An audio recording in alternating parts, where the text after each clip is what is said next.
Então, gente, dando continuidade à nossa aula, né? Então, esses são os muitos exemplos de patrimônios culturais, tá? Que temos no nosso país. Então, é importante que vocês leiam, né, esse conteúdo para saber o que é um marco de memória, tá? Para saber o que é um patrimônio cultural, como eu já expliquei para vocês, para saber a diferença de bens materiais e imateriais, tá bom? Vão estudando aí, que depois vai ter uma provinha para vocês, tá? Tia, o que é que vai cair nessas provas, nessa segunda prova, tá? Vou falar aqui para vocês quais os assuntos vão cair, ok? Vai cair os assuntos sobre toda cidade tem uma história para contar, tá? Vai cair sobre a classificação das cidades, ok? Vai cair onde ficam guardadas as histórias das cidades, exemplos aí, né, onde é que a gente pode encontrar a história das cidades. E vai cair esse último conteúdo que eu estava explicando, que é patrimônio histórico e cultural, tá? No dia de hoje também eu vou deixar um videozinho sobre os museus, tá? Que os museus, eles também guardam histórias, não é isso? Não sei se vocês já ouviram falar nos museus. Os museus, eles são lugares onde vai guardar objetos, tá? Vai guardar livros, revistas, várias coisas legais que vão nos contar a história de um lugar ou de vários lugares, tá bom? Então, ele também é uma importante fonte de busca, né, de história. São fontes históricas também os museus. Então, hoje eu vou deixar um pequeno videozinho, tá? Sobre os museus, que é para vocês conhecerem como é um museu, né? Para que eles servem, tá bom? Então, vocês vão ler, vão ver também esse vídeo na aula de hoje, tá? Eu espero que vocês tenham entendido sobre o assunto de hoje, sobre patrimônio histórico e cultural, tá? Para que servem os marcos de memória, né? Eu falei para vocês que eles são importantes para que a gente volte lá ao passado e saiba fazer a relação entre o passado, o que passou, com o que estamos vivenciando hoje, né? Por exemplo, eu dei o exemplo da Batalha do Genipapo. Hoje nós temos o monumento do Genipapo que conta uma história do que passou, mas no presente, né, ele continua sendo importante. Essa memória da Batalha do Genipapo continua sendo importante para quê? Para a gente contar a história da nossa cidade, contar a história sobre a independência do Brasil, do Piauí, né? Então, há essa relação entre o passado e o presente, tá bom? A gente falou também dos patrimônios, né, que dão identidade a um determinado lugar. Por exemplo, lá em Brasília nós temos o Congresso Nacional, né, aquela foto do Congresso Nacional. Não sei se vocês conhecem, mas eu vou mostrar para vocês. Só um momento. Essa foto aqui, ó. Brasília, lá do Congresso Nacional. Esse lugar, esse monumento aqui, ele vai dar identidade à Brasília. Quando você vê esse movimento nos livros agora, você diz, a tia disse que esse local aí é Brasília, né? Aonde está o nosso presidente, os nossos senadores, tá? Os nossos representantes. Então, os patrimônios, eles dão identidade a um local, tá? Por exemplo, a Ponte Estaiada, lá em Teresina. Se eu ver uma foto da Ponte Estaiada, eu vou saber que aquele lugar é lá em Teresina. Ou seja, esses patrimônios, eles dão identidade, né? Vai dizer de onde é que eles estão localizados, tá? Então, vai permitir isso para nós, ok? E para finalizar o conteúdo novamente, ele deu exemplos de bens materiais e imateriais, a diferença de bens materiais e imateriais. Os materiais é aquilo que é construído, que eu posso tocar, são os prédios, as estátuas, os monumentos. E os bens imateriais são as tradições e as manifestações culturais, as festas religiosas, o carnaval, as danças, né? As danças folclóricas, tá bom? Aí ele dá o exemplo do frevo, da capoeira, não é? Então, estudem mais pelo livro esse conteúdo, tá? E como atividade também, nós vamos fazer uma correção juntos da atividade da página 188 agora, tá? Então, peguem aí o livro de vocês, voltem lá para a página 188, tem 4 questõezinhas, tá? Se vocês tiverem respondido, muito bem. Se não, vamos aqui juntamente comigo responder essas questões, que elas são bem interessantes também, tá? Página 188, as 4 questões. Vamos lá. A primeira questão diz qual é a importância, né, dos registros históricos e da preservação de monumentos e construções antigas de uma cidade, né? Por que é importante, né, os registros históricos e a preservação, né, dessas fontes históricas, né, dessas construções antigas, né? Então, gente, eles são importantes para a gente voltar no tempo, né, do passado e fazer a relação com o presente, né? Nós dissemos o quê? Que toda cidade tem uma história para contar, não foi isso? Então, elas são importantes. Por que é importante proteger, né? É importante, você vai botar na primeira questão da página 188. Ela é importante porque guardam histórias, tá? Ou então você bota assim, são importantes, tá? Porque guardam histórias, tá? Primeira página 188, tá? Primeira questão. São importantes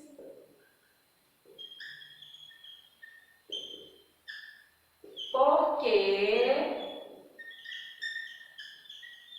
guardam histórias, tá? São importantes porque guardam histórias, tá? Segunda questão. Na segunda questão diz assim: para saber como as pessoas viviam antigamente, podemos investigar fotos e pinturas, né? Observe e analise cada detalhe da obra de Almeida Júnior, tá?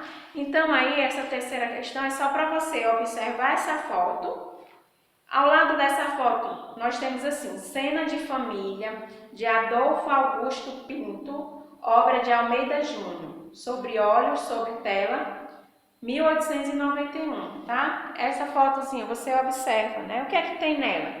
Nós temos uma família aí, né? Um homem sentado, ele está lendo alguma coisa aí, a mulher está costurando, aí tem 5 filhos nessa família. Então, o que é que a gente pode observar nessa foto e pintura? A gente pode observar as roupas, como eram as roupas de antigamente, podemos observar como eram as casas de antigamente, como eram as famílias de antigamente, né? Eram famílias com muitos filhos, uma família muito grande, né? Então, é para vocês observarem essas questões, tá? Nessa pintura. Que essa pintura é o quê? Ela é uma fonte histórica, tá? Uma fonte histórica. Na terceira questão diz assim: sabemos que as fotografias e as pinturas são importantes registros históricos. O que essa cena pode nos dizer sobre os costumes das famílias retratadas há mais de 100 anos, né? Então é isso que eu falei para vocês. Como eram essas famílias? Eram famílias grandes, né? Podemos dizer que eram famílias grandes na terceira questão. Terceira, podemos observar uma grande família.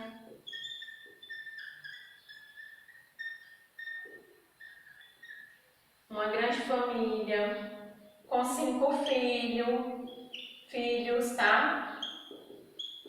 Uma grande família com 5 filhos, tá? Coloquem aí. Onde a mãe está costurando, o pai está lendo jornal, tá bom? Coloquem essas respostas aí no livrinho de vocês, se não tiverem respondido, tá? E a última questão, agora observe esta foto, ó gente, a foto que eu já tinha mostrado anteriormente, é a foto do Congresso Nacional, ela está localizada lá em Brasília, tá? É lá onde fica o presidente, os senadores, os deputados, tá bom? Brasília, no Distrito Federal. Se você ainda não conhece pessoalmente esse lugar, com certeza já viu essa imagem em jornais, revistas, televisão. Está localizada na capital brasileira, tá? Brasília é a nossa capital brasileira e é considerado patrimônio artístico nacional, tá? Esse monumento, gente, ele foi construído, tá, por dois arquitetos, o Oscar Niemeyer e o Lúcio, né? Acho que Lúcio Costa, tem lá no assunto de vocês. Lá no assunto Toda Cidade Tem História para Contar, que vai falar sobre Brasília, né? Então, o Lúcio Costa e o Oscar Niemeyer foi que fizeram o desenho desse local aqui. Aí depois o homem construiu. Eles desenharam e o homem construiu do jeito que eles fizeram o desenho, tá? Então, faça uma pesquisa juntamente com sua professora e conheça um pouco mais sobre esse lugar. Depois, pinte os retângulos que contêm as informações corretas, tá? Então, para responder essa questão 4, você pode ir lá na página 180, tá? Que vai falar um pouco de Brasília, que é a capital do nosso país. Mas eu vou responder aqui com vocês. Depois, pinte os retângulos que contêm as informações corretas, tá? Aí nós temos aqui, nos primeiros retângulos, qual é o que eu vou pintar? Essa Brasília fica em São Paulo, né? Não, né? Brasília fica no Distrito Federal. Esse prédio aqui fica no Rio de Janeiro? Não. O que é que eu vou pintar? Vou pintar o quadrado, né? O retângulo aí, dizendo que fica em Brasília. Então, você pinta o último retângulozinho, tá? De qualquer cor, pode ser qualquer cor. Aí aqui tem o segundo retângulo e diz assim: o nome é Palácio Nereu Ramos ou Congresso Nacional? Sim, esse local aqui, ele é chamado, tá? O nome dele é Nereu Ramos ou Congresso Nacional. Então, você vai pintar o primeiro quadrinho, tá bom? E os últimos retângulos, o que é que ele diz? Nesse prédio mora o presidente do Brasil? Não, ele não mora lá, eu acho que não mora lá, mas pode sim morar lá, tá? Mas ele não mora lá. Nesse prédio funciona a prefeitura? Não. Nesse prédio funciona o poder legislativo? Sim, aí você vai pintar o último quadrinho, tá? Lá funciona o poder legislativo, que é lá que vão ser criadas as leis pelos deputados, tá bom? Então, gente, são essas 4 questõezinhas, tá? Que vocês podem ir acompanhando no vídeo. Para quem já fez, vejam se está correto, ou quem não fez, façam essas questões junto com os pais de vocês, devagarzinho, tá? Parando o vídeo, se não entenderem, volta o vídeo para assistir de novo, tá bom? Então, eu vou deixar esses 2 vídeos sobre as nossas aulas de hoje, vou deixar mais um vídeo falando sobre os museus, que são uma importante fonte histórica, tá bom? Então, nós finalizamos a aula de história de hoje, tá? Eu deixo um forte abraço, dizer que estou com saudade de vocês, né? Mas em breve, com fé em Deus, nós estaremos juntos novamente na escola, na sala, né? Podemos conversar melhor. Enquanto isso, a gente vai se encontrando aqui pelos vídeos, tá bom? Um grande abraço para vocês, tchau, tá? Beijos!